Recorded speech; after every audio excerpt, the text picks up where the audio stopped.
ಶಾಂತಿ ಶಾಂತಿ ಶಾಂತಿ. ಓಂ ಶಾಂತಿ. ವಿಶೇಷವಾಗಿ ಈ ಒಂದು ಭಾನುವಾರದ ಶುಭ ಮುಂಜಾನೆಯ ಈ ಒಂದು ಶುಭ ಸತ್ಸಂಗದಲ್ಲಿ ನಾವೆಲ್ಲ ಆತ್ಮರ ತಂದೆ ಪರಂಪಿತ ಶಿವಪರಮಾತ್ಮನನ್ನು ಆಹ್ವಾನಿಸುತ್ತಾ ಎಲ್ಲ ಧರ್ಮಾತ್ಮರನ್ನು, ಎಲ್ಲ ಮಹಾತ್ಮರನ್ನು, ಎಲ್ಲ ಸಂತರನ್ನು, ಎಲ್ಲ ಶರಣರನ್ನು ಸೂಕ್ಷ್ಮವಾಗಿ ಸ್ಮರಿಸುತ್ತಾ ಮತ್ತು ಈ ಒಂದು ಸತ್ಸಂಗದಲ್ಲಿ ಡ್ರಾಮಾ ನಿಯಮ ಅನುಸಾರ ಸೇರಿರುವಂಥ ಎಲ್ಲ ನನ್ನ ಸಹೋದರಾತ್ಮರಿಗೂ ಶರಣು ಶರಣಾರ್ಥಿ. ವಿಶೇಷವಾಗಿ ಈ ಒಂದು ಸಮಯದಲ್ಲಿ ನಮ್ಮನ್ನು ನಾವು ಪರಿವರ್ತನೆ ಮಾಡಿಕೊಳ್ಳುವುದಕ್ಕಾಗಿಯೇ ಎಲ್ಲ ರೀತಿಯ ಪ್ರಯತ್ನವನ್ನು ನಾವು ಮಾಡ್ತಾ ಇದ್ದೇವೆ.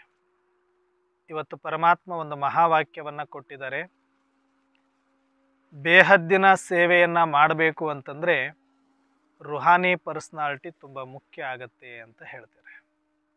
ಬೇಹದ್ ಅಂತಂದರೆ ಬಹಳ ದೊಡ್ಡ ಸೇವೆ, ಜಗತ್ತಿಗೆ ನಾವೇನಾದರೂ ಮಾಡಬೇಕು ಅಂತ ಅಂದ್ಕೊಂಡಿದ್ರೆ ಸೇವೆ ಅರ್ಥಾತ್ ಒಂದು ದೊಡ್ಡ ಪುಣ್ಯವನ್ನು ನಾವು ಗಳಿಸ್ಬೇಕು ಅಂತಂದರೆ ಸೇವೆ ಮಾಡಿದಾಗ ಸಿಗೋದೇ ಏನಿದೆ, ಏನು ಸಿಗುತ್ತೆ ನಮಗೆ? ಪುಣ್ಯ ಅಂತಲೇ ಕರಿತೀವಿ ನಾವು ಅದನ್ನು ಹಾಡು ಭಾಷೆಯಲ್ಲಿ. ಅದರ ಪ್ರತಿಫಲ ಏನಾಗಿರುತ್ತೆ? ಭಾಗ್ಯ ಅಂತ ಕರಿತೀವಿ ನಾವು. ಪುಣ್ಯ ಮಾಡಿದ್ರೆ ಭಾಗ್ಯ ಸಿಗುತ್ತೆ. ಏನು ಜನ್ಮದಲ್ಲಿ, ಯಾವ ಜನ್ಮದಲ್ಲಿ ಏನು ಪುಣ್ಯ ಮಾಡಿದನೋ ಇಷ್ಟೆಲ್ಲ ಭಾಗ್ಯ ಸಿಕ್ಕಿದೆ ಅಂತ ನಾವು ಹೇಳ್ತೀವಿ. ಅಂದರೆ ನಾವು ಏನೆಲ್ಲ ನಾವು ಮಾಡ್ತಾ ಇದ್ದೀವಿ ಅದರಿಂದ ಪುಣ್ಯ ಜಮಾ ಆಗುತ್ತೆ. ಆ ಪುಣ್ಯದಿಂದ ನಮ್ಮ ಭಾಗ್ಯ ತಯಾರಾಗುತ್ತೆ ಅಥವಾ ನಮ್ಮ ಭವಿಷ್ಯ ನಿರ್ಮಾಣ ಆಗುತ್ತೆ ಅನ್ನುವಂಥ ಒಂದು ಕರ್ಮ ಸಿದ್ಧಾಂತ ನಮಗೆಲ್ರಿಗೂ ಕೂಡ ಸೂಕ್ಷ್ಮವಾಗಿ ಗೊತ್ತಿರುವಂಥ ಸತ್ಯವೇ. ಆದರೆ ಆ ಪುಣ್ಯ ಯಾವುದರಿಂದ ಬರುತ್ತೆ ಅಂತಂದರೆ ನೀವು ಮಾಡಿದ್ದು ಪುಣ್ಯ ಆಗಿದೆಯೋ ಇಲ್ವೋ, ಪಾಪ ಆಗಿದೆಯೋ, ಯಾವುದ್ರ ಮುಖಾಂತರ ಗೊತ್ತಾಗುತ್ತೆ.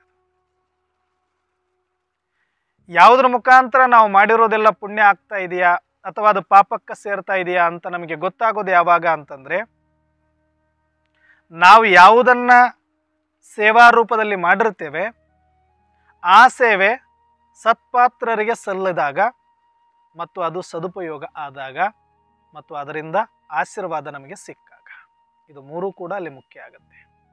ಮೊದಲನೇದು ನಾವು ಮಾಡಿರೋದು ಅದಕ್ಕೆ ಸತ್ಪಾತ್ರರಿರಬೇಕು, ಅವರು ಯೋಗ್ಯರಿರಬೇಕು, ಅದು ಅವಶ್ಯ ಇರಬೇಕು. ಅನಿವಾರ್ಯ ಇದ್ದಲ್ಲಿ ನಮ್ಮ ಒಂದು ದಾನ ಆಗಿರ್ಬೋದು, ನಮ್ಮ ಒಂದು ಸೇವೆ ಆಗಿರ್ಬೋದು, ಅದು ಫಿಸಿಕಲ್ ಆಗಿರ್ಬೋದು, ಅದು ಮಾನಸಿಕ ಆಗಿರ್ಬೋದು, ಅದು ಯಾವುದೆಲ್ಲ ರೂಪದಲ್ಲಿ ನಾವು ಮಾಡಬಹುದು, ಅದು ಎಲ್ಲನೂ ಕೂಡ. ಜೊತೆಗೆ ಅದು ಸದುಪಯೋಗ ಆಗಬೇಕಲ್ಲಿ. ನಾವು ಯೋಗ್ಯ ಇದೆ ಅಂತ ನಾವು ಕೊಟ್ಟರೂ ಕೂಡ ಅಲ್ಲಿ ದುರುಪಯೋಗ ಆದಾಗ ಅದರಿಂದನೂ ಕೂಡ ಪುಣ್ಯ ನಮಗೆ ಬರೋದಿಲ್ಲ. ಆದರೆ ಅದು ನಮ್ಮ ಕಂಟ್ರೋಲಲ್ಲಿ ಇರೋದಿಲ್ಲ. ಕೊಡೋದಷ್ಟೇ ನಮಗೆ ಗೊತ್ತಿರುತ್ತೆ, ಆದರೆ ಅದು ಸದುಪಯೋಗ ಮಾಡಿಕೊಳ್ಳೋದು ಬಿಡೋದು ಯಾರಿಗೆ ಬಿಟ್ಟಿರುತ್ತೆ? ಯಾರು ತಗೊಂಡಿರ್ತಾರೆ ಅವರಿಗೆ. ಅದಕ್ಕೆ ಅಲ್ಲಿ ಸತ್ಪಾತ್ರರು ಅಂತ ಯಾಕೆ ಬರುತ್ತೆ ಅಂದರೆ ಸದ್ವಿನಿಯೋಗ ಮಾಡಿಕೊಳ್ಳುವಂಥವ್ರಿಗೆ ನಮ್ಮದು ಸೇರಿತ್ತು ಅಂದ್ರೆ ಮಾತ್ರ ಅವರು ಸತ್ಪಾತ್ರರಾಗಿರ್ತಾರೆ. ಆಗ ನಮಗೆ ಅಲ್ಲಿಂದ ರಿಟರ್ನ್ ಬರೋದೇನೋ ಒಂದು ಆಶೀರ್ವಾದ ಸಿಗುತ್ತೆ. ನೀವು ಯಾರಿಗೆ ಒಂದೊತ್ತು ಊಟ ಕೊಟ್ಟಿರ್ಬೋದು, ಒಂದು ಜೊತೆ ಬಟ್ಟೆ ಕೊಟ್ಟಿರ್ಬೋದು, ನಿಮ್ಮ ಕೈಲಾದ ಸಮಯ ಕೊಟ್ಟಿರ್ಬೋದು, ಸಹಾಯ ಮಾಡಿರ್ಬೋದು, ಅಕ್ಷರ ಕಲಿಸಿರ್ಬೋದು, ಅದು ಯಾವುದಾದ್ರೂ ಸರಿನೇ ಒಂದು ಅದು ಆಶೀರ್ವಾದ ರೂಪದಲ್ಲೇ ರಿಟರ್ನ್ ಆಗಿ ನಮಗೆ ಬಂದಾಗ ಅದು ನಮ್ಮ ಭವಿಷ್ಯದ ನಿರ್ಮಾಣಕ್ಕಾಗಿ ಅಥವಾ ಮುಂದಿನ ಭಾಗ್ಯಕ್ಕಾಗಿ ಅದು ಜಮಾ ಆಗುತ್ತೆ ಅಂತ ಹೇಳ್ತಾರೆ. ಅದಕ್ಕೆ ಈ ಸೇವೆಯನ್ನು ಎಷ್ಟು ವಿಸ್ತಾರದಲ್ಲಿ ನಾವು ಮಾಡ್ಬೋದು, ನಮಗೆ ಎಷ್ಟು ಶಕ್ತಿ ಇದೆ ನಾವು ಅಷ್ಟು ಮಾಡ್ತೀವಿ ಅಂತ ಹೇಳ್ತೀವಿ ನಾವು. ಇಲ್ಲಿ ಕೂತಿರೋರ ಹತ್ರ ಯಾರೋ ಒಬ್ಬರು ಸಹಾಯ ಕೇಳ್ಕೊಂಡು ಬಂದರೆ ಇಲ್ಲಿ ಕೂತಿರೋರು ಎಲ್ಲರೂ ಕೂಡ ಒಂದೇ ಸಮಾನವಾಗಿ ಮಾಡಲಿಕ್ಕಾಗತ್ತಾ? ನಾವು ನಮ್ಮ ಯೋಗ್ಯತೆ ಅನುಸಾರವಾಗಿ ನಮ್ಮ ಕೆಪಾಸಿಟಿ ಅನುಸಾರವಾಗಿ ನಾವು ಸಹಾಯ ಮಾಡ್ಬೋದು. ಅದು ಧನ ಸಹಾಯ ಆಗಿರ್ಬೋದು, ಅದು ಮಾತಿನ ಸಹಾಯ ಆಗಿರ್ಬೋದು, ಅದು ನಮ್ಮ ಸಮಯ ಕೊಡ್ಬೋದು, ಅದು ಯಾವುದೇ ರೂಪದ ಸಹಯೋಗ ಕೊಡ್ಬೋದು. ನಾವೆಲ್ಲರೂ ಕೂಡ ಅದರಲ್ಲಿ ಏನಾಗಿದ್ದೀವಿ? ವಿಭಿನ್ನರಾಗಿದ್ದೀವಿ. ಹಾಗಾಗಿ ನಮ್ಮ ಯೋಗ್ಯತೆ ಅಥವಾ ನಮ್ಮ ಶಕ್ತಿ ಎಷ್ಟಿದೆಯೋ ಅಷ್ಟೇ ನಾವು ಏನು ಮಾಡಲಿಕ್ಕೆ ಸಾಧ್ಯ ಆಗುತ್ತೆ?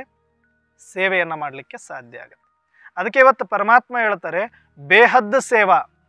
ಬೇಹದ್ದು ಅಂತಂದರೆ ತುಂಬ ವಿಸ್ತಾರವಾಗಿ, ತುಂಬ ದೊಡ್ಡದಾಗಿರ್ತಕ್ಕಂಥ ಸೇವೆ ಅಥವಾ ಪುಣ್ಯ ನಿಮ್ಮಿಂದ ನಡಿಬೇಕು ಅಂತಂದರೆ ರುಹಾನಿ ಪರ್ಸ್ನಾಲಿಟಿ ಅವಶ್ಯ ಹೇ ಅಂತ ಹೇಳ್ತಾರೆ. ಆತ್ಮಿಕ ವ್ಯಕ್ತಿತ್ವ ಅನ್ನೋದು ಬಹಳ ಮುಖ್ಯ ಆಗುತ್ತೆ ಅಂತ ಹೇಳ್ತಾರೆ. ಅದಕ್ಕೆ ನಾವು ಆತ್ಮಿಕ ವ್ಯಕ್ತಿತ್ವ ಅಂತಂದರೆ ಇಲ್ಲಿ 3 ಥರದ ವ್ಯಕ್ತಿತ್ವಗಳು ಪ್ರತಿಯೊಬ್ಬ ಮನುಷ್ಯನಲ್ಲಿ ಇರುತ್ತೆ ಅಂತ ಹೇಳ್ತಾರೆ. ಯಾವುದಿರ್ಬೋದು 3 ಪ್ರಕಾರ? ವ್ಯಕ್ತಿತ್ವಗಳು ಎಷ್ಟಿರ್ಬೋದು ನಮ್ಮಲ್ಲಿ? ಪರ್ಸ್ನಾಲಿಟಿ ಅಂತ ಕರಿತೀವಿ ಅದನ್ನು, ಇಂಗ್ಲೀಷಲ್ಲಿ ಹೇಳಬೇಕಂತ. ಎಷ್ಟು ಥರದ ಪರ್ಸ್ನಾಲಿಟಿ ಇದೆ ನಮಗೆ? ಪ್ರತಿಯೊಬ್ಬ ವ್ಯಕ್ತಿಗೂ ಕೂಡ ಈ 3 ಪರ್ಸ್ನಾಲಿಟಿಗಳು ಬೇಕಾಗುತ್ತೆ. ಯಾವುದಿರ್ಬೋದು ಅಣ್ಣವ್ರೆ? 2 ಸಹಜವಾಗಿ ನಾವು ಭೇದ ಮಾಡ್ಬೋದು, ಒಂದು ಹೊರಗಿಂದು ಒಂದು ಒಳಗಿಂದು ಅಂತ.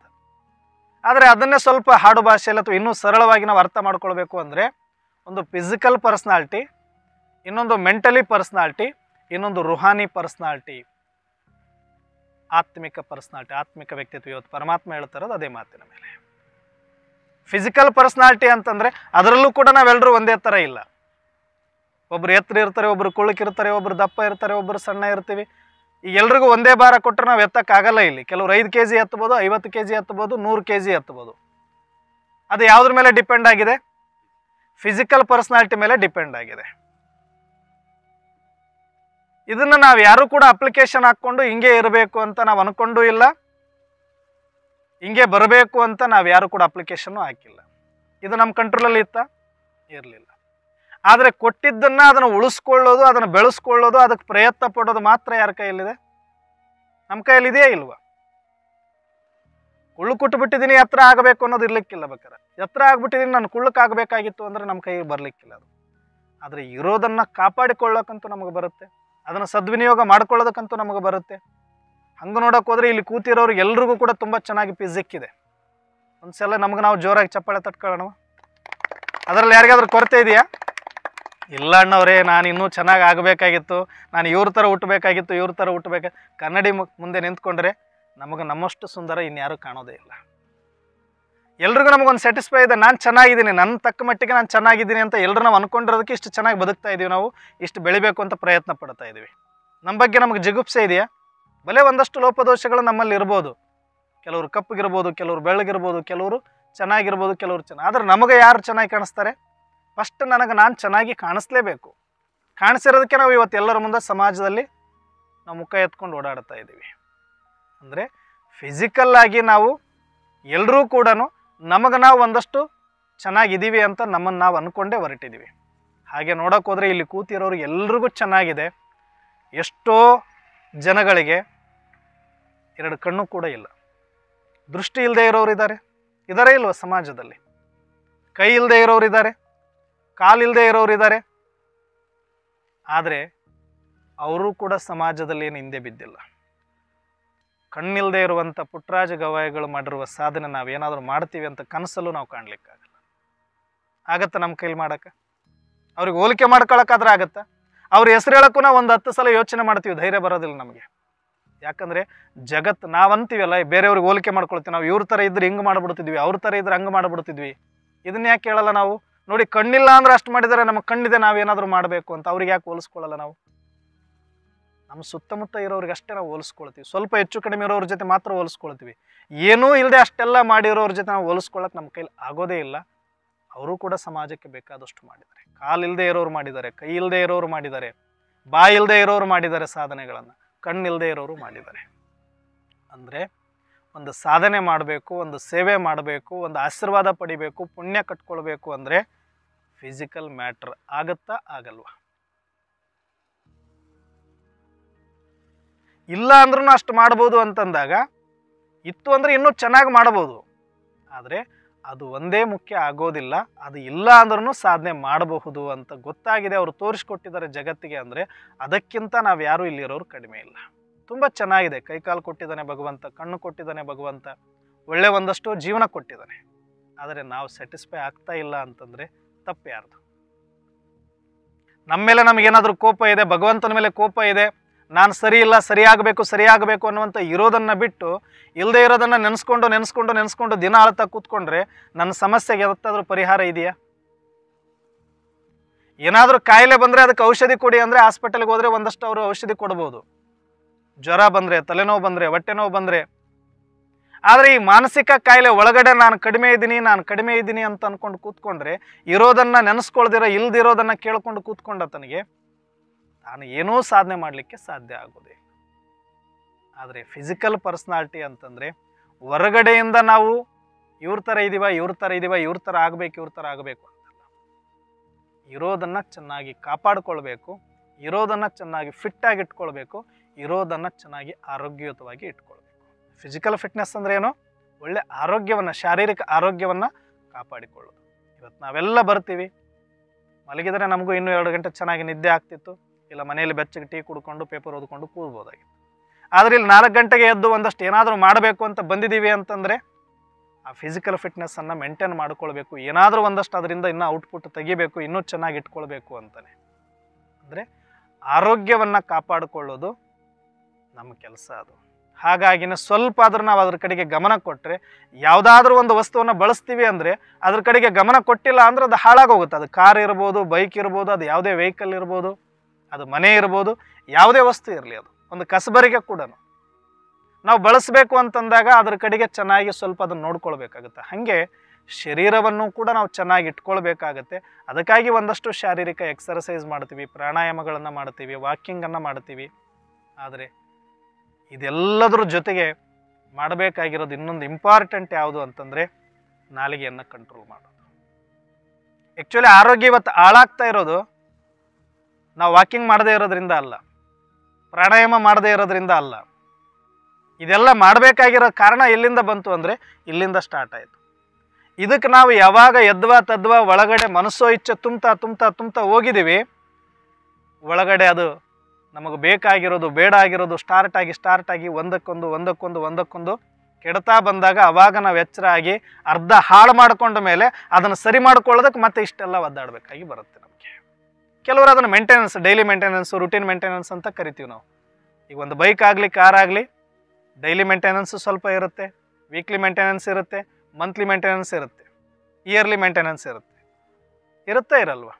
ಹಾಗೆ ಈ ಶರೀರ ಅಂತಂದ ಮೇಲೆ ಇದು ಯಾವಾಗ ಮೇಂಟೈನ್ ಮಾಡಬೇಕು? ಡೈಲಿ ಮೇಂಟೆನೆನ್ಸ್ ಗಾಡಿನ, ಇದು ವೀಕ್ಲಿ ಮೇಂಟೆನೆನ್ಸ್ ಗಾಡಿನ, ಮಂತ್ಲಿ ಮೇಂಟೆನೆನ್ಸ್ ಗಾಡಿನ? ಡೈಲಿ ಮೇಂಟೈನ್ ಮಾಡಬೇಕಾ? ಡೈಲಿ ಅಂದ್ರೆ ದಿನಕ್ಕೆ ಒಂದೇ ಸಲ ಮಕ್ಕ ತೊಳಿತೀವ ನಾವು, ಕ್ಷಣನೂ ಇದು ಮೇಂಟೈನ್ ಮಾಡ್ಕೊಳ್ತಾನೆ ಇದೀವಿ ನಾವು. ಹೆಂಗೆ ಒಂದು ಗುಬ್ಬಿ ತನ್ನ ಮೇಲೆ ಯಾವುದೇ ಒಂದು ಧೂಳು ಬೀಳ್ತಾ ಇತ್ತು ಅಂದರೆ ಚೂ ಅಂತದ್ದು ಯಾವತ್ತೂ ಕೂಡ ತನ್ನ ಧೂಳನ್ನು ಬೀಳಲಿಕ್ಕೆ ಬಿಡ್ತಾನಿಲ್ಲ, ತನ್ನಂತಾನೆ ಯಾವಾಗಲೂ ಪ್ಯೂರಾಗಿ ಇಟ್ಕೊಳ್ಳೋಕ್ಕೆ ನೋಡ್ತಾ ಇರುತ್ತೆ. ಹಾಗೆ ಈ ಶರೀರ ಅನ್ನೋದು ಹೊರಗಡೆ ಬಂತು ಅಂದರೆ ಸ್ವಲ್ಪ ಧೂಳದಲ್ಲೇ ಇರುತ್ತೆ. ಇದು ಉಸಿರಾಡ್ತಾ ಇದ್ದೀವಿ ಅಂತಂದರೆ ಒಳಗಡೆ ಹೋಗಿ ಹೊರಗಡೆ ಬರ್ತಾ ಇರುವಂಥ ಗಾಳಿ ಎಷ್ಟು ಆಕ್ಸಿಜನ್ ಹೋಗುತ್ತೋ, ಎಷ್ಟು ಇಂಗಾಲ ಡೈಆಕ್ಸೈಡ್ ಹೋಗುತ್ತೋ. ನಾವು ಯಾವುದನ್ನು ಫಿಲ್ಟರ್ ಮಾಡ್ಕೊಂಡು ತೊಗೊಳಕ್ಕಾಗಲ್ಲ. ಇಲ್ಲಿ ಪ್ರತಿ ಕ್ಷಣನೂ ಕೂಡ ನಾವು ಕೇರ್ ಮಾಡ್ಕೊಳ್ತೀವಿ. ಹಿಂಗೆ ಹೋಗ್ತಾ ಇದ್ದೀವಿ ಅಂತಂದರೆ ಯಾವುದಾದ್ರೂ ವಾಹನ ಬಿಟ್ಕೊಂಡು ಒಂದು ಗಾಡಿ ಹೋಯ್ತು ಅಂದರೆ ಖರ್ಚಿಪ್ ತೊಗೊಂಡು ಹಿಂಗೆ ಇಟ್ಕೊತೀವಿ. ಡೈಲಿ ಮೇಂಟೆನೆನ್ಸ್ ಇದೆ, ಡೈಲಿ ಒಂದ್ಸಲ ಸ್ನಾನ ಮಾಡಿಬಿಟ್ಟಿದ್ದೀನಿ ಅಂತ ಖರ್ಚಿಪ್ ಹಂಗೆ ಇಟ್ಕೊಂಡು ಹೋಗ್ತೀವಿ ನಾವು. ಇಮಿಡಿಯೇಟಾಗಿ ತೊಗೊಂಡು ಬಾಯಿಗೆ ಇಟ್ಕೊಳ್ತೀವಿ, ಮೂಗಿಗೆ ಇಟ್ಕೊಳ್ತೀವಿ. ಯಾಕೆ? ಅದು ಮೇಂಟೆನೆನ್ಸ್, ಅದು ಮಿನಿಮಮ್ ಮೇಂಟೆನೆನ್ಸ್. ನಾವು ಕೇರ್ಲೆಸ್ ಮಾಡ್ತಾ ಹೋದಷ್ಟು ಏನಾಗುತ್ತೆ? ಹಾಳಾಗ್ತಾ ಹೋಗುತ್ತೆ. ಅದನ್ನು ಮೇಂಟೈನ್ ಮಾಡೋಕ್ಕಾಗದೇ ಇರುವಷ್ಟು, ಅದನ್ನು ಸುಧಾರಿಸೋಕ್ಕಾಗದೇ ಇರೋಷ್ಟು ಹಾಳಾದ ಮೇಲೆ ನೀವು ಅವಾಗ ಡೈಲಿ ಮೇಂಟೈನ್ ಮಾಡಿದ್ರೂ ಇಲ್ಲ, ಹವರ್ಲಿ ಮೇಂಟೈನ್ ಮಾಡಿದ್ರೂ ಇಲ್ಲ, ಅಥವಾ ಪ್ರತಿ ಸೆಕೆಂಡು ನೀವು ನೋಡ್ಕೊಳ್ತೀವಿ ICUದೊಳಗೆ ಇಟ್ಕೊಂಡು ಚೆಕ್ ಮಾಡೋಕೆ ಇಬ್ಬರು ಡಾಕ್ಟರ್ ಇಟ್ಕೊಂಡ್ರು ಕೂಡ ಅದು ರಿಪೇರಿ ಆಗೋದಿಲ್ಲ. ಆಮೇಲೆ ಯಾರಿಲ್ಲಿ ನಾವು ಡೈಲಿ ಮೇಂಟೆನೆನ್ಸ್ ಮಾಡ್ಕೊಳ್ಳೋದಿಲ್ಲ, ವೀಕ್ಲಿ ಮೇಂಟೆನೆನ್ಸ್ ಮಾಡ್ಕೊಳ್ಳೋದಿಲ್ಲ, ಮಂತ್ಲಿ ಮೇಂಟೆನೆನ್ಸ್ ಮಾಡ್ಕೊಳ್ಳೋದಿಲ್ಲ, ಇದಕ್ಕೆ ಅದರದ್ದೇ ಆದಂಥ ಒಂದಷ್ಟು ತಯಾರಿ ಬೇಕಾಗುತ್ತೆ, ಒಂದಷ್ಟು ಅದಕ್ಕಾಗಿ ಎಫರ್ಟ್ ಕೇಳುತ್ತೆ, ಪರಿಶ್ರಮ ಕೇಳುತ್ತೆ. ಅದನ್ನು ನಾವು ಮಾಡ್ಕೊಳ್ಳದೆ ಹೋದರೆ ಆವಾಗ ಅವ್ರು ಹೇಳಿದಷ್ಟು ದುಡ್ಡು ರೆಡಿ ಮಾಡಿಕೊಂಡು ಅವ್ರಿಗೆ ತೋರಿಸಿದ ಬೆಡ್ ಮೇಲೆ ಮಲ್ಕೊಂಡು ನೀವು ಸರಿ ಮಾಡ್ರಪ್ಪ ಅಂತ ನಮ್ಮ ಹೊಟ್ಟೆ ಅವ್ರ ಕೈಗೆ ಕೊಟ್ಟು ಚಾಕಿಗೂ ದುಡ್ಡು ನಾವು ಕೊಟ್ಟು, ಕಟ್ ಮಾಡೋ ಕತ್ರಿಗೂ ನಾವೇ ದುಡ್ಡು ಕೊಟ್ಟು, ಹೊಲಿಗೆ ಹಾಕೋ ದಾರಕ್ಕೂ ನಾವೇ ದುಡ್ಡು ಕೊಟ್ಟು ಕಟ್ ಮಾಡಿಸ್ಕೊಂಡು ಬೇಡದೇ ಇರೋ ತೆಗೆಸ್ಕೊಂಡು ಅಲ್ಲಿ ಹೋಗಿ ಮೇಂಟೆನೆನ್ಸ್ ಮಾಡಕ್ಕೆ ಬಿಡ್ತೀವಿ ಇನ್ನೊಬ್ರ ಕೈಗೆ. ಅವತ್ತು ಅಲ್ಲಿ ಎಲ್ಲ ರೀಕಾಲ್ ಆಗುತ್ತೆ. ಅವತ್ತು ಲಿಂಗರಾಜಣ್ಣವ್ರು ಬಂದಿದ್ರು, ಹೇಳಿದ್ರು, ಕೇಳಿಸ್ಕೊಂಡಿಲ್ಲ. ಅವತ್ತು ಯಾವುದೋ ಒಂದು ವಚನ ಓದಿದ್ವಿ, ಬಸವಣ್ಣನವ್ರು ಹೇಳಿದ್ರು, ಕೇಳಿದ್ವಿ, ಚೇಂಜ್ ಮಾಡ್ಕೊಳ್ಳಿಲ್ಲ. ಅವತ್ತೆಲ್ಲೋ ಒಂದು ಸತ್ಸಂಗಕ್ಕೆ ಹೋಗಿದ್ವಿ, ಯಾವುದೋ ಪ್ರವಚನಕ್ಕೆ ಹೋಗಿದ್ವಿ, ಯಾವುದೋ ಸ್ವಾಮಿಗಳು ಹೇಳಿದ್ರು, ಕೇಳಲಿಲ್ಲ. ಯಾರೋ ಟೀಚರ್ ಹೇಳಿದ್ರು, ಕೇಳಲಿಲ್ಲ. ಯಾರೋ ಫ್ರೆಂಡ್ಸ್ ಕರೆದ್ರು, ಹೋಗಲಿಲ್ಲ. ಪ್ರಾಯಶ್ಚಿತ್ತ ಬೆಡ್ ಮೇಲೆ ಮಾಡೋದ್ರಿಂದ ಯಾವ ಲಾಭನೂ ಇರುತ್ತೆ. ಅವತ್ತೇನಾದರೂ ನಮ್ಮ ಹತ್ರ ಇರೋದಿಲ್ಲ. ಆದರೆ ಎಲ್ಲ ಆದಮೇಲೆ ನಾವು ವಿಚಾರ ಮಾಡೋದ್ರಿಂದ ಏನೂ ಉಪಯೋಗ ಇಲ್ಲ. ಆದರೆ ಉಪಯೋಗ ಏನೋ ಆಗದೆ ಇರೋದಕ್ಕಿಂತ ಮುಂಚೆ ವಿಚಾರ ಮಾಡಿ ಅದನ್ನು ಬಳಸೋದ್ರಲ್ಲಿ ಇರುತ್ತೆ ಹೊರತಾಗಿ ಕೆಟ್ಟ ಮೇಲೆ ಬುದ್ಧಿ ಬಂದರೆ ಯಾವ ಉಪಯೋಗನೂ ಇಲ್ಲ ಅಂತ ಹೇಳ್ತಾರೆ. ಹಾಗೆ ಫಿಸಿಕಲ್ ಫಿಟ್ನೆಸ್ಸನ್ನು ಮೇಂಟೈನ್ ಮಾಡ್ಕೊಳ್ಬೇಕು ಅಂತಂದರೆ ಇದು ಡೈಲಿ ಒಂದಷ್ಟು ಮೇಂಟೆನೆನ್ಸ್ ಕೇಳುತ್ತೆ, ಸ್ವಲ್ಪ ಡೆಡಿಕೇಶನ್ ಕೇಳುತ್ತೆ, ಸ್ವಲ್ಪ ಎಕ್ಸರ್ಸೈಸ್ ಕೇಳುತ್ತೆ, ಸ್ವಲ್ಪ ಇದಕ್ಕೆ ನೀವು ಕಾನ್ಸಂಟ್ರೇಟ್ ಮಾಡಲೇಬೇಕಾಗತ್ತೆ. ನೀವು ಮಾಡ್ಕೊಳ್ಳೋಕೆ ರೆಡಿ ಇಲ್ಲ ಅಂತಂದರೆ ಮಾಡೋಕ್ಕೆ ಮುಂದೆ ಬರ್ತಾರೆ, ಅವಾಗ ನೀವು ರೆಡಿ ಇರಬೇಕು. ಎಲ್ಲಿ ಕೊಯ್ದರೂ ಕೊಯ್ಸ್ಕೊಳ್ಳೋಕ್ಕೆ, ಹೌದಾ ಇಲ್ಲ? ಅವಾಗ ಇಲ್ಲಿ ನೋವಾಗತ್ತೆ, ಇಲ್ಲಿ ಕೊಯ್ಬೇಡ್ರಿ ಅಂದ್ರೆ ಬಿಡ್ತಾರೆ ಏನು ಡಾಕ್ಟ್ರ್? ಇಂಜೆಕ್ಷನ್ ಹಾಕಿ ಆದರೂ ಕೈಕಾಲು ಕಟ್ಟಿ ಆದರೂ ಇಷ್ಟುದ್ದ ಕೊಯ್ಬೇಕಾಗಿರ್ತದೆ. ಅವನು ಇಷ್ಟರಲ್ಲೇ ಮುಗಿಸ್ಕೋಬೋದು, ಮೂಡಿತ್ತು ಅಂದರೆ ಇಷ್ಟರಲ್ಲೇ ಮುಗಿಸ್ಕೊತಾನೆ, ಇಲ್ಲ ಅಂದ್ರೆ ಹಿಂಗೆ ಎಳಿತಾನೆ.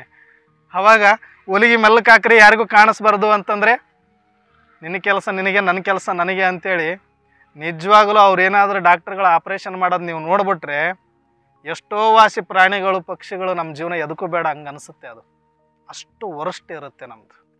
ನೋಡಲಿಕ್ಕೆ ಇಷ್ಟು ಚೆನ್ನಾಗಿ ಕಾಣಿಸುತ್ತೆ ಅಷ್ಟೇ. ಇದು ಮೇಂಟೈನ್ ಮಾಡ್ಕೊಂಡ್ವಿ ಬಚಾವ್, ಇಲ್ಲ ಅಂದರೆ ಒಂದಲ್ಲ ಒಂದು ದಿನ ನಾವು ಅನುಭವಿಸ್ಲೇಬೇಕು.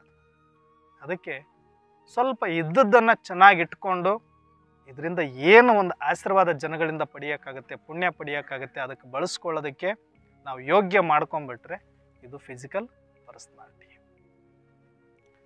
ತುಂಬ ಡೀಪಾಗಿ ಹೋದರೆ ಇದರಲ್ಲಿ ಸಾಕಷ್ಟಿದೆ. ಆದರೆ ಈಗ ಎಲ್ರಿಗೂ ಕೂಡ ಆಲ್ಮೋಸ್ಟ್ ಸ್ವಲ್ಪ ಸ್ವಲ್ಪ ಗೊತ್ತಿರೋದ್ರಿಂದ ಡೈಲಿ ಸ್ವಲ್ಪ ಇದ್ರದ್ದು ನಾವು ನೋಡ್ತಾ ಹೋಗ್ಬೋದು. ಇನ್ನೊಂದಿದೆ ಮೆಂಟಲಿ ಪರ್ಸನಾಲಿಟಿ, ಮಾನಸಿಕವಾಗಿ ನಮ್ಮನ್ನು ನಾವು ಶಕ್ತಿಶಾಲಿ ಮಾಡಿಕೊಳ್ಳೋದು. ನಾವೆಲ್ಲ ಹೇಳ್ತೀವಿ ನಾನು ಏನು ಬೇಕಾದರೂ ಮಾಡ್ತೀನಿ ಮನಸ್ಸು ಮಾಡಿದರೆ ಅಂತ ಹೇಳ್ತೀವಿ. ಏನು ಮಾಡಿದರೆ? ಮನಸ್ಸು ಮಾಡಿದ್ರೆ. ಯಾರು ಮಾಡ್ಬೇಕು ಮನಸ್ಸು? ಹೇಳ್ಕೊಳ್ತೀವಿ, ನಮಗೆ ನಾವು ಬೇಕಾದಷ್ಟು ಹೇಳ್ಕೊಳ್ತೀವಿ. ನಾನು ಮನಸ್ಸು ಮಾಡಿದ್ರೆ ಏನೋ ಆಗ್ಬಿಡ್ತಾ ಇದ್ದೆ ನಾನು, ಆದರೆ ಯಾಕಾಗಿಲ್ಲ? ಯಾರು ಬೇಡ ಅಂದರು? ಅದಕ್ಕೆ ಒಂದ್ಸಲ ಹೇಳ್ತಾರೆ, ನನ್ನನ್ನಲ್ಲ ಏನೂ ಅಲ್ಲ, ನನ್ನನ್ನಲ್ಲ ಏನೂ ಅಲ್ಲ, ಹಾಲುವಲ್ಲ, ಮೊಸರುವಲ್ಲ, ಬೆಣ್ಣೆವಲ್ಲ, ತುಪ್ಪವಲ್ಲ. ಯಾಕವಲ್ಲ? ಮನೆಗಿಲ್ಲ ಅದಕ್ಕೂ ಅಲ್ಲ, ಇದ್ರೆ ಎಲ್ಲರಿಗೂ ಬೇಕು.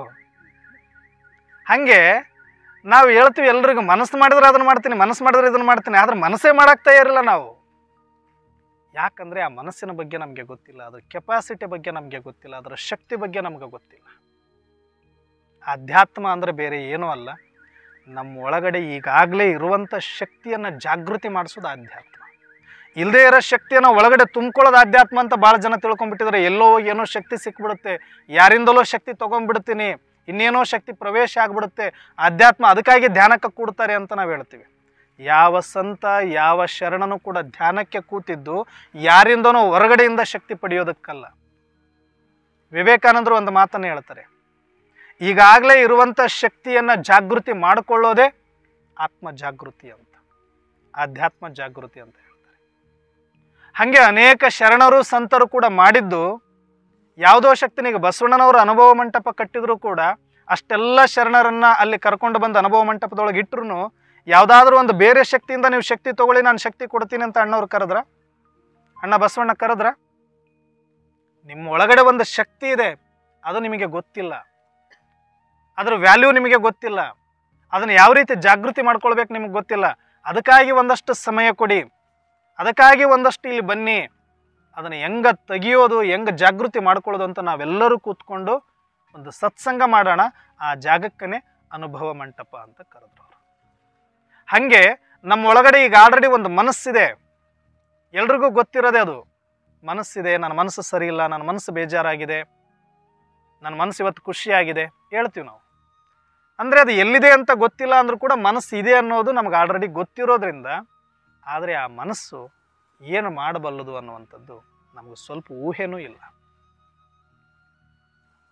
ನಾವು ಏನಾದರೂ ಒಂದಷ್ಟು ವಾತಾವರಣ ಸ್ವಚ್ಛ ಮಾಡಬೇಕಿಲ್ಲ ಅಂತಂದರೆ, ಫಿಸಿಕಲ್ ಆಗಿ ಸ್ವಚ್ಛ ಮಾಡಬೇಕಂದ್ರೂ ಒಬ್ಬ ಮನುಷ್ಯ ಬೇಕು, ಇಲ್ಲ ಒಂದು ಪರಕೆ ಬೇಕು, ಒಂದಷ್ಟು ಶ್ರಮ ಬೇಕು, ಇಷ್ಟು ಸ್ವಚ್ಛ ಆಗಬೇಕು ಅಂತಂದರೆ. ಆದರೆ ಮನಸ್ಸು ಎಷ್ಟು ಶಕ್ತಿಶಾಲಿ ಅಂತಂದರೆ, ಒಂದು ಸಲ ಅದರೊಳಗಡೆ ನೀವು ಆತ್ಮವನ್ನು ಜಾಗೃತಿ ಮಾಡಿಕೊಂಡು ಆ ಮನಸ್ಸಿನ ಮುಖಾಂತರ ಅಥವಾ ನಿಮ್ಮ ದೃಷ್ಟಿಯ ಮುಖಾಂತರ ಸುಮ್ಮನೆ ಹಿಂಗೆ ನೋಡಿದರೆ ಸಾಕು, ವಾತಾವರಣ ಶಾಂತ ಆಗೋಗ್ಬಿಡುತ್ತೆ. ಎಂಥ ಶಾಂತಿ ವಾತಾವರಣ ಇದ್ದರೂ ಕೂಡ ಮನಸ್ಸು ಸ್ವಚ್ಛ ಆಗೋಗ್ಬಿಡುತ್ತೆ, ಅಲ್ಲಿ ವಾತಾವರಣ ಸ್ವಚ್ಛ ಆಗೋಗುತ್ತೆ. ಇಂದಿನ ಕಾಲದಲ್ಲಿ ಮಹಾತ್ಮರು ಕಾಡುಗಳಲ್ಲಿ ಬದುಕ್ತಾ ಇದ್ರು, ಕಾಡಲ್ಲಿ ತಪಸ್ಸು ಮಾಡ್ತಾ ಇದ್ರು. ಅವ್ರ ಹತ್ರ ಹುಲಿ ಬರ್ತಾ ಇರಲಿಲ್ವ, ಸಿಂಹ ಬರ್ತಾ ಇರಲಿಲ್ವ, ಚಿರತೆ ಬರ್ತಾ ಇರಲಿಲ್ವ ಅಂದ್ರೆ ನಾವೆಲ್ಲರೂ ಕೂಡ ದೃಶ್ಯಗಳು ಫೋಟೋಗಳಲ್ಲಿ ನೋಡ್ತೀವಿ. ಹೆಂಗೆ ತೋರಿಸ್ತಾರೆ? ಅವ್ರು ಧ್ಯಾನಕ್ಕೆ ಕೂತಿರ್ತಾರೆ, ಬಂದವು ಮಲಗಿರ್ತವೆ ಅನ್ನೋ ಥರ ತೋರಿಸ್ತಾರೆ. ಯಾವುದರಿಂದ? ಒಳಗಡೆ ಇರತಕ್ಕಂಥ ಮನಸ್ಸಿಗೆ ಎಷ್ಟು ಶಕ್ತಿ ಇದೆ ಅಂತಂದರೆ, ಸ್ಥೂಲ ಶಕ್ತಿ ಯಾವುದೂ ಕೂಡ ಅದರ ಮುಂದೆ ಏನೂ ಮಾಡಲಿಕ್ಕೆ ಸಾಧ್ಯ ಇಲ್ಲ. ಅದು ಬೇಕಾದಂಥ ಕಾಡು ಮೃಗನೇ ಇರ್ಬೋದು, ಬೇಕಾದಂಥ ರಾಕ್ಷಸನೇ ಇರ್ಬೋದು, ಮನುಷ್ಯ ಬೇಕಾದಂಥ ಕ್ರೂರಿನೇ ಇರ್ಬೋದು, ಕೊಲೆಗಾರನೇ ಇರ್ಬೋದು, ಒಂದು ಅಣು ಬಾಂಬೆ ಇರ್ಬೋದು. ಒಳಗಡೆ ಮನಸ್ಸು ಸದೃಢವಾಗಿರ್ತಕ್ಕಂಥ ಒಂದು ಶಕ್ತಿಯ ಮುಂದೆ ಯಾವ ಫಿಸಿಕಲ್ ಪವರು ಕೂಡ ಏನು ಮಾಡಲಿಕ್ಕೆ ಸಾಧ್ಯ ಇಲ್ಲ. ಹಬ್ಬಬ್ಬ ಅಂದ್ರೆ ಒಂದು ಬಾಂಬು ಕೂಡ ಈ ಶರೀರವನ್ನು ಸೀಳ್ಬೋದೇ ಹೊರತಾಗಿ ಒಳಗಡೆ ಇರುವ ಮನಸ್ಸಿನ ಸ್ಥಿರತೆಯನ್ನು ಅಲುಗಾಡಿಸ್ಲಿಕ್ಕೆ ಯಾವ ಬಾಂಬಿಗೂ ಸಾಧ್ಯ ಇಲ್ಲ. ಅದಕ್ಕೆ ಅವರು ಧ್ಯಾನದಲ್ಲಿ ಕೂತಾಗ ಉತ್ತ ಬೆಳೆದರೂ ಕೂಡ ಅವ್ರನ್ನ ಅಲುಗಾಡಿಸ್ಲಿಕ್ಕಾಗಲಿಲ್ಲ. ಅಂದರೆ ಅಷ್ಟು ಶಕ್ತಿ ಪ್ರತಿಯೊಬ್ಬರ ಮನಸ್ಸಿಗೂ ಇದೆ. ಆದರೆ ಮನಸ್ಸಿನ ಬಗ್ಗೆ ಎಜುಕೇಷನ್ ಇಲ್ಲ ನಮಗೆಲ್ರಿಗೂ. ಫಿಸಿಕಲ್ ಬಗ್ಗೆ ಎಜುಕೇಷನ್ ಇದೆ ನಮಗೆ, ಎಕ್ಸರ್ಸೈಸ್ ಬಗ್ಗೆ ಎಜುಕೇಷನ್ ಇದೆ, ಅಲ್ಪ ಸ್ವಲ್ಪ ಆರೋಗ್ಯದ ಬಗ್ಗೆ ಎಜುಕೇಷನ್ ಇದೆ ನಮಗೆ, ಊಟ ಉಪಹಾರದ ಬಗ್ಗೆ ಎಜುಕೇಷನ್ ಇದೆ ನಮಗೆ. ಆದರೆ ಮನಸ್ಸನ್ನು ಹೆಂಗೆ ಶಕ್ತಿಶಾಲಿ ಮಾಡ್ಕೊಳ್ಬೇಕು ಇದ್ರ ಬಗ್ಗೆ ಎಜುಕೇಷನ್ ತುಂಬ ಕಡಿಮೆ ನಾವು ತಿಳ್ಕೊಂಡಿರೋದು. ನಾವು ಅಂದ್ಕೊಂಡಿದ್ವಿ ನಾವು ಸ್ವಲ್ಪ ಅಲ್ಲಿ ಕೇಳಿದೀವಿ, ಇಲ್ಲಿ ಕೇಳಿದೀವಿ, ಇಲ್ಲಿ ಗ್ರಂಥದಲ್ಲಿ ಓದಿದ್ದೀವಿ ಇದೆ. ಆದರೆ ಎಷ್ಟು ಅಂದರೆ 1% ಕೂಡ ನಮಗೇನು ಸರಿಯಾಗಿ ಮಾಹಿತಿ ಸಿಗ್ತಾ ಇಲ್ಲ. ಅದರಿಂದ ಸಿಕ್ಕಿದ್ರೆ ಬಹುಶಃ ನಾವು ಯಾರು ಇಷ್ಟು ಹಿಂಗೆ ಕೊಡ್ತಾನೆ ಇರಲಿಲ್ಲ. ಎಷ್ಟು ಕೆಪಾಸಿಟಿ ಇದೆ ಅಂದರೆ ಅಷ್ಟು ಮನಸ್ಸಿಗೆ ಕೆಪಾಸಿಟಿ ಇದೆ. ಆದರೆ ಅದನ್ನು ಸ್ವಲ್ಪ ನಾವು ಜಾಗೃತಿ ಮಾಡ್ಕೊಳ್ಬೇಕು ಅಂತಂದರೆ ಅದಕ್ಕೊಂದಷ್ಟು ಸಮಯ ಕೊಡಬೇಕು, ಒಂದಷ್ಟು ಏಕಾಗ್ರ ಆಗಬೇಕು, ಒಂದಷ್ಟು ಅಂತರ್ಮುಖತೆ ಬೇಕಾಗುತ್ತೆ. ಎಲ್ಲ ಇಂದ್ರಿಯಗಳು ಹೊರಗಡೆ ಇದೆ, ಆದರೆ ಅವೆಲ್ಲವನ್ನ ಒಳಗಡೆ ತಗೊಂಡು ನನ್ನ ಮನಸ್ಸನ್ನು ಏಕಾಗ್ರ ಮಾಡಿಕೊಂಡು ಸ್ಥಿರ ಮಾಡ್ಕೊಳ್ಬೇಕಾಗತ್ತೆ. ಅದನ್ನೇ ಧ್ಯಾನ ಅಂತ ಕರೆದ್ರು, ಯೋಗ ಅಂತ ಕರೆದ್ರು. ಅದಕ್ಕೆ ಸ್ವಲ್ಪ ಮೆಡಿಟೇಷನ್ ಅಂತ ನಾವೆಲ್ಲರೂ ಕೂಡ ಮಾಡ್ತೀವಿ. ಯಾಕೆ ಅಂತಂದರೆ ಆ ಮನಸ್ಸನ್ನು ಒಂದು ಸಲ ನಾವು ಶಕ್ತಿಶಾಲಿ ಮಾಡಿಕೊಂಡು ಅದು ಸ್ಥಿರ ಮಾಡ್ಕೊಂಡ್ವಿ ಅಂತಂದರೆ 90% ನಮ್ಮ ಎಲ್ಲ ಪರಿಸ್ಥಿತಿಗಳನ್ನು ಸೆಟ್ಲ್ ಮಾಡುತ್ತೆ. ಅರ್ಥಾತ್ ಪರಿಸ್ಥಿತಿಗಳು ಏನೇ ಇರ್ಬೋದು, ಅದರ ಎಫೆಕ್ಟ್ ನಮಗೆ ಆಗದೇ ಇರುವಂಗೆ ಒಂದು ರಕ್ಷಾ ಕವಚವಾಗಿ ನಮ್ಮನ್ನು ಕಾಪಾಡುತ್ತೆ. ಅದು ಇದು ಮೆಂಟಲಿ ಫಿಟ್ ಅಂದರೆ ಮಾನಸಿಕ ಆರೋಗ್ಯ ಅಂತ ಕರಿತೀವಿ. ಅಂದರೆ ಸದಾಕಾಲ ನಮ್ಮನ್ನು ನಾವು ಉತ್ಸಾಹದಲ್ಲಿ ಇಟ್ಕೊಳ್ಳೋದು, ಪಾಸಿಟಿವ್ ಆಗಿ ಇಟ್ಕೊಳ್ಳೋದು, ನಮ್ಮನ್ನು ನಾವು ಶಕ್ತಿಶಾಲಿಗಳು ಅಂತ ಅಂದುಕೊಳ್ಳೋದು, ನಮ್ಮ ಮನಸ್ಸನ್ನು ಸ್ಥಿರವಾಗಿ ಇಟ್ಕೊಳ್ಳೋದು, ಚಂಚಲದಲ್ಲಿ ಬರದೆ, ಭಯದಲ್ಲಿ ಬರದೆ, ದುಃಖದಲ್ಲಿ ಬರದೆ, ಈರ್ಷ್ಯ ದ್ವೇಷದಲ್ಲಿ ಬರದೆ, ವಿಕಾರಗಳಲ್ಲಿ ಬರದೆ, ಎಷ್ಟು ಸಾಧ್ಯ ಆಗುತ್ತೋ ಅಂತರ್ಮುಖಿಗಳಾಗಿ ನಮ್ಮನ್ನು ನಾವು ಸದೃಢ ಮಾಡಿಕೊಂಡು ಸ್ಥಿರ ಮಾಡಿಕೊಳ್ಳೋದ್ರಲ್ಲಿನೇ ನಿಜವಾದ ದಿವ್ಯತೆ ಇದೆ ಮತ್ತು ಶಕ್ತಿ ಇದೆ. ಇದನ್ನು ಮೆಂಟಲಿ ಪವರ್ ಅಂತ ಕರೀತಾರೆ. ಶರಣರು ಕೂಡ ಇದನ್ನೇ ಮಾಡಿದ್ದು. ಅನುಭವ ಮಂಟಪದಲ್ಲಿ ಹೋಗಿ ಮಾಡಿದ್ದೇನಲ್ಲಿ ಮೊದಲನೇದಾಗಿ ಫಿಸಿಕಲ್ ಆಗಿ ಅವ್ರು ಏನು ಮಾಡಿದ್ರು, ಇದ್ರಂಗೆ ಪ್ರಾಣಾಯಾಮ ಎಕ್ಸರ್ಸೈಸ್ ಅಂತಲೂ ಕೂಡ ಅವ್ರು ತಲೆ ಕೆಡಿಸ್ಕೊಳ್ಳಲಿಲ್ಲ. ಫಿಸಿಕಲ್ ಫಿಟ್ನೆಸ್ ಕಾಪಾಡ್ಕೊಳ್ಳೋದಕ್ಕೆ ಒಂದೇ ಹೇಳಿದ್ರು ಶರಣರು. ಏನು ಹೇಳಿದ್ರು ಅವರು? ಸಿಕ್ಕದ್ದನ್ನು ತಿನ್ನಬೇಡ, ಸಿಕ್ಕದ್ದನ್ನು ಕುಡಿಬೇಡ, ನಾಲಿಗೆ ಒಂದು ಕಂಟ್ರೋಲ್ ಮಾಡು ಅಂತ ಹೇಳಿದ್ರು. ಸಾತ್ವಿಕ ಭೋಜನ, ಸಾತ್ವಿಕ ಆಹಾರವನ್ನು ಕಂಪಲ್ಸರಿಯಾಗಿ ಮಾಡಿದರು. ಆದರೂ ಬಸವಣ್ಣನವರು ಆರಂಭದಲ್ಲಿ ಅದನ್ನು ಮಾಡಲಿಲ್ಲವಂತೆ. ಯಾರು ಎಂಥವರೇ ಇದ್ದರೂ ಕೂಡ ನೀನು ಬರ್ತೀನಿ ಅಂದರೆ ಬಾರೋ ಮರೆ, ಮೊದಲು ನೀನು ಶರಣ ಇದ್ದೀನಿ, ನನ್ನ ಶರಣನಾಗಿ ಹೊರಗಡೆ ಮಾಡಲಿಕ್ಕೇ ಅನುಭವ ಮಂಟಪ ಇರೋದು, ನೀನು ಬಾ ಫಸ್ಟು ಅಂತ ಸಿಕ್ಕವರಿಗೆ ಲಿಂಗ ಕಟ್ಟಿ, ಯಾರು ಬಂದು ಮುಂದೆ ನಿಂತು ನನಗೆ ಲಿಂಗ ಕಟ್ಟಿಯಪ್ಪ ಅಂದ್ರೆ ಎಲ್ರಿಗೂ ಕಟ್ಟಿಬಿಡ್ತಿದ್ರು ಬಸವಣ್ಣ. ಅವರು ಕುಡುಕರು ಅಂತ ನೋಡ್ತಿರ್ಲಿಲ್ಲ, ಕೆಡುಕರಂತ ನೋಡ್ತಿರ್ಲಿಲ್ಲ. ಅವಾಗ ಒಂದು ಸಲ ಏನಾಗುತ್ತೆ, ಒಳಗಡೆ ಯಾವಾಗ ಅಣ್ಣ ಬಸವಣ್ಣನವರ ಹೆಸರು ಜಾಸ್ತಿ ಆಗ್ತಾ ಹೋಗುತ್ತೆ, ಅವ್ರದ್ದು ಮಹತ್ವ ಜಾಸ್ತಿ ಆಗ್ತಾ ಹೋಗುತ್ತೆ, ಎಂಥ ಒಬ್ಬ ಒಳ್ಳೆ ವ್ಯಕ್ತಿ, ಒಬ್ಬ ಒಳ್ಳೆ ಸಾಧಕ ಇದ್ದಾನೆ ಅಂತಂದರೆ, ಎತ್ತರಕ್ಕೆ ಬೆಳೀತಾ ಇದ್ದಾನೆ, ಹೆಸರು ಬೆಳೀತಾ ಇದ್ದಾನೆ ಅಂತಂದರೆ, ಕೆಳಗಡೆ ಒಂದು ಮೊಳಕೆ ಬಂದಾಗ ಕಸ ಹುಟ್ಟಿಕೊಳ್ಳುವಂತೆ ಒಬ್ಬ ವ್ಯಕ್ತಿ ಬೆಳೀತಾ ಇದ್ದಾನೆ ಅಂದಾಗ ಅಲ್ಲಿ ಶತ್ರುಗಳು ಹುಟ್ಟಿಕೊಳ್ತಾ ಇರ್ತಾರ ಇರಲ್ವ? ಬಸವಣ್ಣಗೆ ಶತ್ರುಗಳು ಇದ್ದರೆ ಇರಲಿಲ್ವ? ಯಾರು ಎಷ್ಟು ಎತ್ತರಕ್ಕೆ ಬೆಳೆದಿದ್ದೀರಿ ಅನ್ನೋ ಆಧಾರದ ಮೇಲೆ ಅಷ್ಟು ಶತ್ರುಗಳು ಇರ್ತಾರೆ. ನಿಮಗೆ ಯಾರೂ ಶತ್ರುಗಳು ಇಲ್ಲ ಅಂತಂದ್ರೆ ನೀವು ಬೆಳೆದೇ ಇಲ್ಲ ಅಂತ ಅಷ್ಟೇ ಅರ್ಥ. ಇಲ್ಲಿ ಕೂತಿರೋರಿಗೆ ಶತ್ರುಗಳು ಯಾರಿಗಿಲ್ಲ ಅಂದರೆ ನೀನು ಎಲ್ಲೂ ಇಲ್ಲ, ಎಲ್ಲಿರ್ಬೇಕು ಅಲ್ಲೇ ಇದೆ, ಇನ್ನು ಬೆಳೆದಿಲ್ಲ. ಇವ್ರಿಗೆಲ್ಲರೂ ಕಂಡ್ರೆ ಇವ್ರ ಬಗ್ಗೆ ಬೈತಾರ್ರಿ ಅಂತಂದ್ರೆ ತಿಳ್ಕೊಳ್ರಿ ಏನೋ ಒಂದು ಸಾಧನೆ ಮಾಡಿರ್ತಾನಂತ. ಅವ್ರ ಬಗ್ಗೆ ಮಾತಾಡ್ತಾ ಇದ್ದಾರೆ ಅಂದರೆ ಇವತ್ತು ಯಾರಿಗೂ ಪುರ್ಸತ್ತಿಲ್ಲ. ನಮ್ಮ ಪತ್ನಿ ನಮ್ಮ ಮಕ್ಕಳ ಬಗ್ಗೆ ಮಾತಾಡಲಿಕ್ಕೆ ನಮಗೆ ಪುರ್ಸತ್ತಿಲ್ಲ. ಬೇರೆಯವ್ರ ಬಗ್ಗೆ ಒಬ್ಬ ವ್ಯಕ್ತಿ ಬಗ್ಗೆ ಮಾತಾಡ್ತಿದ್ದಾನೆ ಅಂತಂದರೆ, ಜಲಸಿ ಪಡ್ತಿದ್ದಾನೆ ಅಂತಂದರೆ, ಅಥವಾ ತೆಗಳ್ತಾ ಇದ್ದಾನೆ ಅಂತಂದರೆ, ಅಥವಾ ಆತನಿಗೆ ಅವಮಾನ ಮಾಡ್ತಾ ಇದ್ದಾನೆ ಅಂದರೆ ತಿಳ್ಕೊಳ್ರಿ ಎಲ್ಲೋ ಒಂದು ಕಡೆ ಆತಗ ಉರಿ ಆಗಂಗೆ ಈತ ಬೆಳೆದು ನಿಂತಿರ್ತಾನೆ ಅಂತಾನೆ ಅದರ ಅರ್ಥ. ಇಲ್ಲಾಂದ್ರೆ ಅವ್ರಿಗೇನು ಕೆಲಸ? ಸುಮ್ಮನೆ ಇದ್ರೆ ಎಲ್ಲರ ಥರ ಇವರು ಇದ್ರೆ ಬೇಜಾರಿಲ್ಲ, ಎಲ್ರಿಗಿಂತ ಮೇಲೆ ಕೂತ್ಕೊಂಡ್ರು ಅಂದ್ರೆ ಸ್ವಲ್ಪ ಯಾಕೆ ಹಿಂಗೆ ನೋಡ್ತೀವಿ ನಾವು. ಅಲ್ಲೇ ಯಾಕಪ್ಪ ಈತ ಮೇಲೆ ಕೂತ್ನಲ್ಲ ಅಂತ. ನಮ್ಮ ಜೊತೆಗೆ ಇದ್ದತ್ತು ಇಲ್ಲೇ ಕೂತಿದ್ರು ಪರವಾಗಿಲ್ಲ, ಇಲ್ಲಿ ಬಂದುಬಿಟ್ನಲ್ಲ ಅಂದಾಗ ಸ್ವಲ್ಪ ಒಳಗಡೆ ಸ್ಟಾರ್ಟ್ ಆಗುತ್ತೆ. ಹಾಗೆ ಬಸವಣ್ಣನವರಿಗೂ ಕೂಡ ಹಿತಶತ್ರುಗಳು ಒಳಗಡೆನೇ ಇದ್ರು. ಏನು ನಮ್ಗಿಂತ ಏನು ಬೇರೆ ಇದ್ದಾನೆ ಬಸವಣ್ಣ? ಹೋಗ್ಲಿ, ನಮ್ದಾದ್ರೂ ಒಂದಷ್ಟು ಮಾತು ಕೇಳಬೇಕಲ್ಲ. ನಾವು ಶರಣರಾಗಿ ಇಷ್ಟು ವರ್ಷಗಳಿಂದ ಸಾಧನೆ ಮಾಡ್ತಾ ಇದ್ದೀವಿ, ಜೊತೆಗಿದ್ದೀವಿ ಅಂತ ಒಳಗೊಳಗೆ ಒಂದು ಗುಂಪು ರೆಡಿಯಾಗಿತ್ತು. ಒಳಗಡೆನೆ ಒಂದು ಕಂಪ್ಲೇಂಟ್ ಮಾಡಬೇಕು. ಅವರು ಒಂದು ತಪ್ಪು ಮಾಡೋದನ್ನು ಕಾಯ್ತಾ ಇದ್ರು.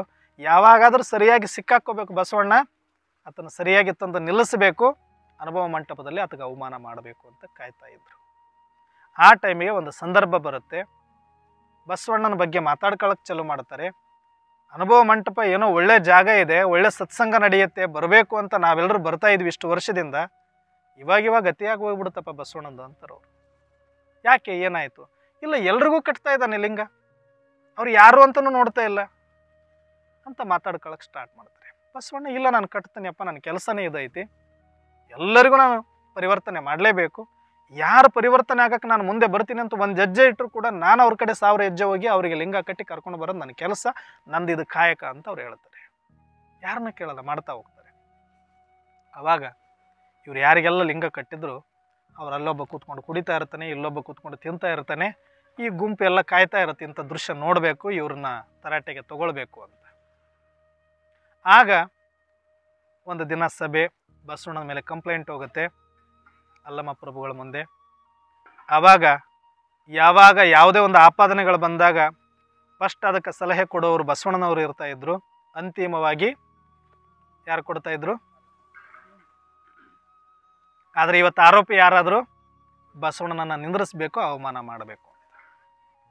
ಅವಾಗ ಎಲ್ಲರೂ ಸೇರಿಬಿಟ್ಟು ಹೇಳ್ತಾರೆ, ಇಂಥವ್ರಿಗೆ ಲಿಂಗ ಕಟ್ಟಿ ಎಷ್ಟು ಅವಮಾನ ಮಾಡ್ತಾ ಇದ್ದಾರೆ, ನಾವಿಲ್ಲಿ ಇರೋರಿಗೂ ಮರ್ಯಾದೆ ಇಲ್ಲ, ಶರಣರಂತ ಹೇಳ್ಕೊಂಡು ನಾವು ಬದುಕ್ತಾ ಇದ್ದೀವಿ, ನಮಗೂ ಕೂಡ ಮರ್ಯಾದೆ ಇಲ್ದಂಗೆ ಮಾಡಿಬಿಟ್ಟಿದ್ದಾನೆ, ಯಾರ್ಯಾರಿಗೂ ಕಟ್ಟಿಬಿಟ್ಟು ಎಲ್ಲರನ್ನೂ ಅಲ್ಲಿ ಒಬ್ಬ ಕುಡಿತಾ ಇದ್ದಾನೆ, ಆ ಲಿಂಗಕ್ಕೆ ಮರ್ಯಾದೆ ಇಲ್ದಂಗೆ ಮಾಡಿಬಿಟ್ಟಿದ್ದಾನೆ, ಇದು ದೊಡ್ಡ ಅವಮಾನದ ಕೆಲಸ, ತಲೆ ತಗ್ಸೋ ಕೆಲಸ ಅಂತೇಳಿ ಅಲ್ಲಿರೋರು ಎಲ್ಲರೂ ಕೂಡ ಇತನ ಮೇಲೆ ಆರೋಪ ಮಾಡೋಕ್ಕೆ ಸ್ಟಾರ್ಟ್ ಮಾಡ್ತಾರೆ, ಅಣ್ಣವ್ರ ಮೇಲೆ, ಬಸವಣ್ಣವ್ರ ಮೇಲೆ. ಅವಾಗ ಅವ್ರು ಹೇಳೋದು ಕೂಡ ಸರಿ ಅನಿಸುತ್ತೆ ಕೆಲವರಿಗೆ.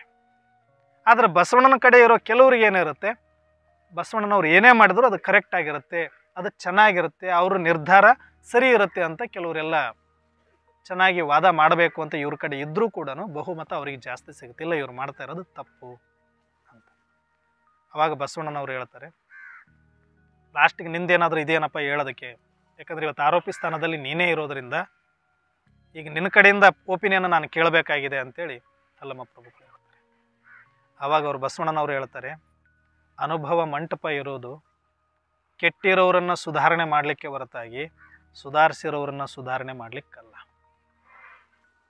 ಹಾಗಾಗಿ ಇಲ್ಲಿ ಯಾರೆಲ್ಲ ಮೊದಲು ಬಂದಿದ್ರು ಇವತ್ತು ಶರಣರು ಅಂತ ಹಣೆಪಟ್ಟಿ ಇಟ್ಟುಕೊಂಡು ಇವತ್ತು ನಾವು ದೊಡ್ಡವರು ಅಂತ ತೋರಿಸ್ತಾ ಇದ್ದಾರೆ ಅಥವಾ ಇಲ್ಲಿ ವಾದ ಮಂಡಿಸ್ತಾ ಇದ್ದಾರೋ ಅವರು ಮುಂಚೆ ಇದೇ ಜಾಗದಲ್ಲಿ ಇದ್ದವರಿಗೆ ನಾನು ಲಿಂಗ ಕಟ್ಟಿದ್ದು ಅಂತ ಹೇಳ್ತಾರೆ ಅವರು.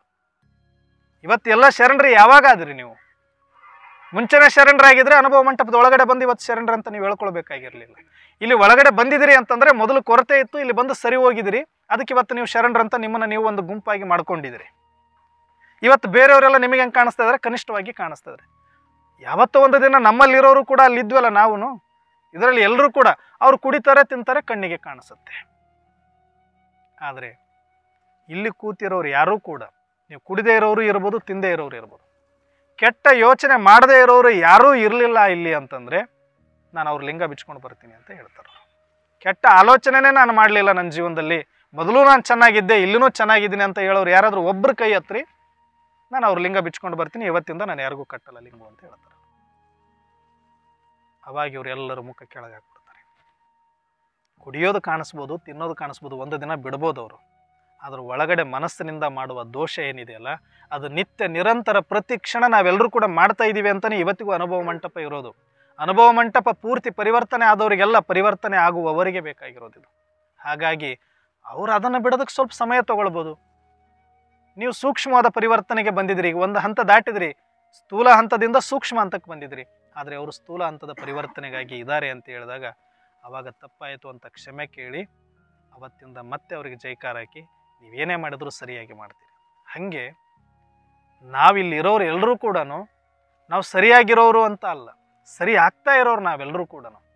ಹಾಗಾಗಿ ಮನಸ್ಸಲ್ಲಿ ಎಷ್ಟೋ ಆಲೋಚನೆಗಳು ನಮ್ಮದು ಕೆಟ್ಟದ್ದಿರುತ್ತೆ, ಎಷ್ಟೋ ಹವ್ಯಾಸಗಳು ನಮಗಿರುತ್ತೆ. ಶರೀರವನ್ನು ಹಾಳು ಮಾಡೋದಕ್ಕೆ, ಮನಸ್ಸನ್ನು ಹಾಳು ಮಾಡೋದಕ್ಕೆ ಇರೋದು ನಮ್ಮ ಹ್ಯಾಬಿಟ್ಸ್ಗಳೇ. ಮಾಡಬಾರ್ದ ಆಲೋಚನೆಗಳನ್ನು ಮಾಡೋದ್ರಿಂದ ಮನಸ್ಸಿನ ಆರೋಗ್ಯ ಹಾಳಾಗುತ್ತೆ, ಚಿಂತೆ ಮಾಡೋದ್ರಿಂದ ಮನಸ್ಸಿನ ಆರೋಗ್ಯ ಹಾಳಾಗುತ್ತೆ. ಆದರೆ ದೈಹಿಕ ಆರೋಗ್ಯ ಕುಡಿಬಾರ್ದನ್ನು ಕುಡಿಯೋದ್ರಿಂದ, ತಿನ್ನಬಾರ್ದನ್ನು ತಿನ್ನೋದ್ರಿಂದ, ಮಾಡಬಾರ್ದನ್ನು ಮಾಡೋದ್ರಿಂದ ಶರೀರ ಹಾಳಾಗುತ್ತೆ. ಈಗ ನಾವು ಏನು ಮಾಡಬೇಕು? ಈಗ ಫಿಸಿಕಲ್ ಫಿಟ್ನೆಸ್ಸು, ಮೆಂಟಲಿ ಫಿಟ್ನೆಸ್ಸು ಅಂತಂದರೆ ನಾವು ಏನು ಮಾಡಬಾರ್ದು ಅದನ್ನು ಬಿಟ್ಟರೆ ಸಾಕು, ಉಳಿದದ್ದು ಆಟೋಮೆಟಿಕ್ ಸರಿ ಹೋಗುತ್ತೆ. ಶರೀರ ಸರಿ ಹೋಗೋದಕ್ಕೆ ಅಂತ ಹೊರಗಡೆಯಿಂದ ನಾವು ಎಕ್ಸರ್ಸೈಸ್ ಮಾಡ್ತೀವಿ, ಎಲ್ಲ ಮಾಡ್ತೀವಿ. ಆದರೆ ಇದಕ್ಕೆ ಕೊಡಬಾರ್ದು ಕೊಡ್ತಾನೆ ಇರ್ತೀವಿ, ತಿನ್ನಬಾರ್ದು ತಿಂತಾನೆ ಇರ್ತೀವಿ, ಮಾಡಬಾರ್ದು ಮಾಡ್ತಾನೆ ಇರ್ತೀವಿ. ಆದರೆ ಮತ್ತೆ ಒಂದು ಕಡೆ ನೈಸಾಗಿ ಇಸ್ತ್ರಿ ಮಾಡಿಕೊಂಡು ಇದನ್ನು ಸರಿ ಇಟ್ಕೊಳ್ಳೋಕ್ಕೆ ಪ್ರಯತ್ನ ಪಡ್ತೀವಿ ಅಂತಂದರೆ ಕಲೆ ಹೋಗೋದಿಲ್ಲ. ಹೋಗುತ್ತಾ? ಅದಕ್ಕೆ ನಮ್ಮನ್ನು ನಾವು ಆಧ್ಯಾತ್ಮ ಇರೋದು ಸೆಲ್ಫ್ ರಿಯಲೈಸೇಷನ್ಗೋಸ್ಕರನೇ ಹೊರತಾಗಿ ಸಮಾಜಕ್ಕೆ ತೋರಿಸೋದಕ್ಕೋಸ್ಕರ ಅಲ್ವೇ ಅಲ್ಲ. ಇದು ನಮ್ಮನ್ನು ನಾವು ಪರಿವರ್ತನೆ ಮಾಡ್ಕೊಳ್ಳೋದಕ್ಕೆ. ಯಾಕೆ? ನಮಗೋಸ್ಕರ. ನಾಳೆ ನಾನು ಹೋಗು ಬೆಡ್ ಮೇಲೆ ಮಲ್ಕೊಂಡು ಅಡ್ಡಡ್ಡ ಉದ್ದುದ್ದ ಕೊಯ್ಸ್ಕೊಳ್ಬಾರ್ದು. ಅದು ಮುಂದೆ ಆಗೋದಿದ್ರೆ, ಹಣೆ ಬರೋದಿಲ್ಲಿದ್ರೆ ಅದು ಏನೂ ಮಾಡೋಕ್ಕಾಗಲ್ಲ. ಆದರೆ ನನ್ನ ಹತ್ರ ನಾನು ಎಷ್ಟು ಸಾಧ್ಯ ಇದೆಯೋ ಅಷ್ಟು ನಾವು ಪ್ರಯತ್ನ ಪಟ್ಟು ಕಾಪಾಡಿಕೊಳ್ಳೋದಕ್ಕೆ ಫಿಸಿಕಲ್ ಆರೋಗ್ಯವನ್ನು ನಾವು ಸುಧಾರಣೆ ಮಾಡ್ಕೊಳ್ಬೇಕಾಗುತ್ತೆ.